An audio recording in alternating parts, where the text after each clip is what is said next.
Hello guys, in today's video I will be showing you how to fix Facebook group rules problem. So the answer is easy, just go to the settings, then scroll down to the apps section, and then go to the search and search Facebook, and then go to the storage.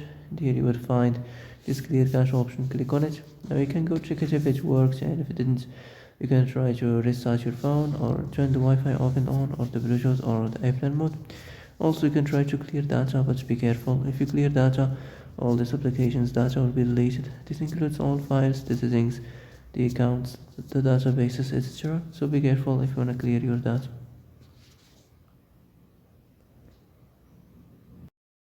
And that's it for today's video. I hope this is the answer you've been looking for.